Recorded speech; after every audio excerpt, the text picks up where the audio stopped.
இரண்டாவது செய்தியாக, அரசு பள்ளிகளுக்கு ஆண்டுதோறும் அந்த சீருடைகளை கோஆப்டெக்ஸ் நிறுவனம் தான் சார் அது.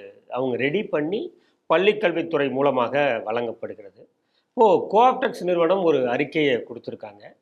அதாவது ஒரு சுமார் 13.13 லட்சம் மீட்டர் அந்த அளவுக்கு அளவுடைய அந்த துணி வந்து ரீசைக்கிள் பண்ணதில் அவங்க எதிர்பார்த்த அளவுக்கு அந்த பதப்படுத்தப்பட்ட நிலை வராததுனால அது வந்து ஒரு ரிஜெக்டடு நிலையில் இருப்பதால் அதை புறக்கணிச்சிருங்க, அதுக்கு என்ன தேவையான நடவடிக்கையோ அதை எடுத்துருங்க அப்படின்னு சொல்லிட்டு ஒரு சுற்றறிக்கையை அனுப்பியிருக்காங்க.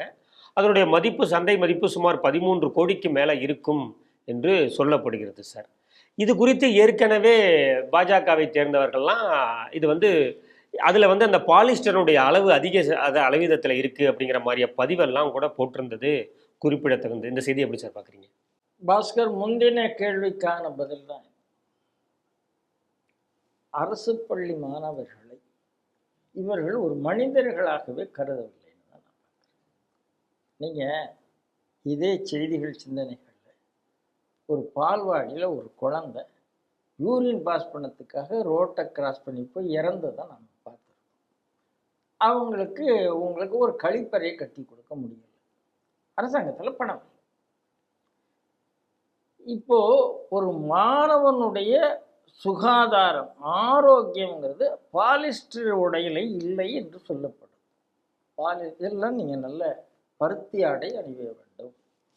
ஏன்னா பருத்தி ஆடைனா உங்களுக்கு வந்து ஒரு ரெஃப்ரெஷ்னஸ் கொடுக்கும், உடம்புல சூடு ஏறாது, எத்தனையோ காரணம் இருக்கு.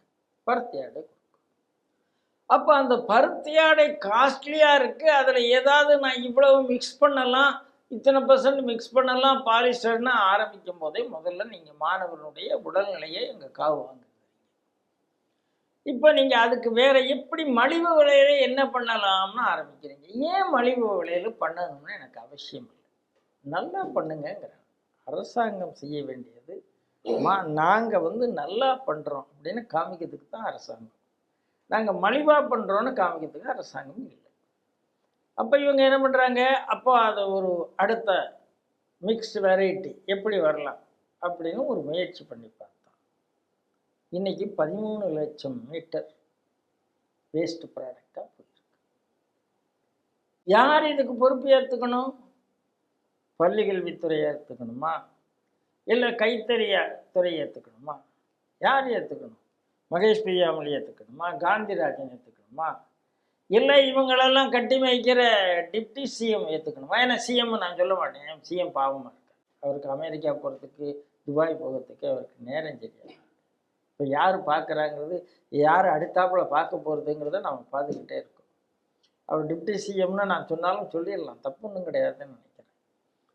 அதனால் இவர் தரப்பில் இவங்க யார் முடிவு பண்ணுறாங்க, எப்படி வந்து இப்போ இந்த விஷயத்தை பாரதிய ஜனதா கட்சியினுடைய இண்டஸ்ட்ரியல் செல்லுடைய செல்வகுமார் ட்விட்டாக போட்டிருக்கார். இதே செல்வகுமார் தான் நீங்கள் ஞாபகம் இருந்தால் இந்த கொழுப்பு திருடனுங்கிறது ஃபேட்டில் அதே ரூபா பால் பாக்கெட் விலை, ஆனால் நீங்கள் ஃபேட்டு கண்டென்ட்டை குறைச்சிங்க. ஃபேட்டு கண்டனை குறைச்சதை நீங்கள் உடனே அதை லேப் ரிப்போர்ட்டோட செல்வகுமார் போட்டார். செல்வகுமார் அந்த லேப் ரிப்போர்ட்டில் ரொம்ப தெளிவாக ஃபேட் கண்டென்ட் 6 இருக்கிற வேண்டிய இடத்துல 4.7 தான் இருக்குது என்பதை அண்ணாமலை ட்வீட் பண்ணுகிறார், செல்வகுமாரும் அதை பண்ணுகிறார். அப்போ மாறி மாறி வரும்போது மீண்டும் அப்போ இது பண்ணி மனோ தங்கராஜ் ஏதோ பேசி மாட்டிக்கொண்டார். இப்போது என்னுடைய கேள்வி, நீங்கள் எதையுமே தரமாக கொடுக்க மாட்டீங்களா? அதாவது பொதுமக்களுக்கு பால் கொடுக்கணும்னா தரமாக கொடுக்க மாட்டீங்க. சைக்கிள் பள்ளி மாணவர்களுக்கு சைக்கிள் கொடுக்கணும்னா அந்த சைக்கிளை வாங்கினா அந்த சைக்கிளுக்கு மேலே நான் 800 ரூபா கொடுக்க வேண்டியிருக்கு. புதுசாக நான் ஒரு 700 ரூபாய்க்கு ஏதாவது ஒரு ப்ராடக்ட் வாங்கினா தான் சைக்கிளில் பெடலையே போட முடியும். சைக்கிளில் பார்ட்டு, அதாவது பெடலுங்கிறத பார்ட் ஆஃப் த சைக்கிள், அதை கூட நான் புதுசாக தான் மாட்டணும். அப்படின்னா என்ன சைக்கிள் கொடுக்க போகிறேன்னு எனக்கு தெரியல. லேப்டாப்பை நீங்கள் எடுத்து விட்டுட்டீங்க, வேறு நிறைய விஷயத்தை எடுத்தாச்சு. இப்போ சீருடையில் நான் வந்து பாலிஸ்டர் கிளப்பேன்னு சொன்னால்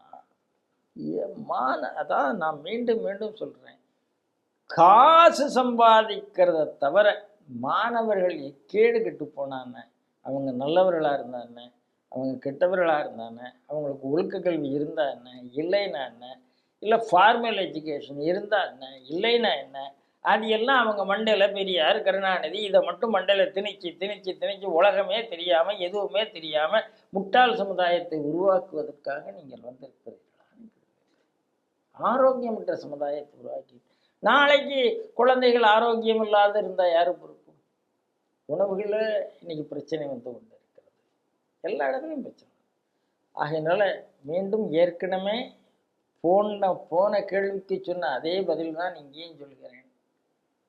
இந்த அரசாங்கத்தில் ஃபெயில்டு டிபார்ட்மெண்ட் பள்ளிக்கல்வித்துறை, ஃபெயில்டு மினிஸ்டர் உதயநிதி ரசிகர் மன்ற தலைவர் மகேஷ் பொய்யா.